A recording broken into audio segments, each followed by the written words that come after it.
Ce tutoriel est consacré à la réalisation du test de permutation de Fisher et Pitman à partir du logiciel statistique R. Ce test, pour rappel, vérifie si deux groupes sont issus d'une même population initiale. Pour ce faire, nous avons mis dans notre tableur les valeurs en deux colonnes. La première colonne reprenant la variable de regroupement, et donc nous allons comparer les groupes A et B, et la deuxième variable, la variable var1, qui va contenir ici les différentes valeurs sur lesquelles nous allons comparer ces deux groupes. Nous allons aller importer les données dans R Commander à partir du presse-papier. Nommer Pitman le jeu de données en question. Et nous allons pouvoir maintenant réaliser le test. Le test de Fisher et Pitman, qui est décrit à partir du test perm.test, n'est pas directement accessible à partir du logiciel. Nous allons devoir préalablement installer un paquet, qui est le paquet ExactRankTest, pour pouvoir l'exécuter. Donc pour ce faire, nous allons inscrire dans la fenêtre de script la commande qui permet l'installation du paquet en question.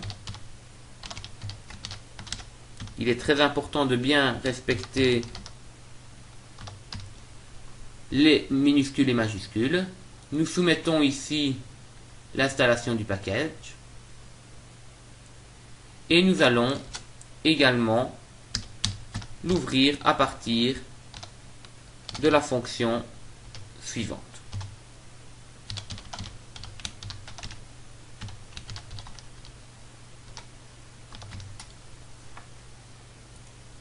Cela étant fait, nous allons maintenant pouvoir utiliser le paquet et donc le test de Fisher et Pitman. Ce test est le suivant, perm.test, dans lequel nous allons devoir passer les différents paramètres suivants. Tout d'abord, la variable sur laquelle vont s'effectuer les comparaisons, donc ici la variable 1.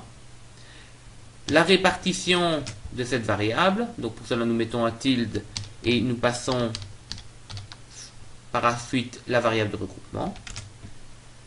Le jeu de données qui contient ces deux variables, qui est ici le jeu Pitman. Et puis finalement, nous devons préciser si les deux échantillons sont pairés ou non. Ici ce n'est pas le cas. Donc je vais passer à la variable paired la valeur false. Il me suffit de soumettre ici l'exécution de la fonction et il me donne maintenant le résultat du test de permutation. Nous voyons la valeur de la statistique et surtout ce qui nous intéresse plus, la valeur de la p-value qui est ici de 2,9%, donc pratiquement 3%, traduisant qu'il y a une différence significative entre les deux groupes.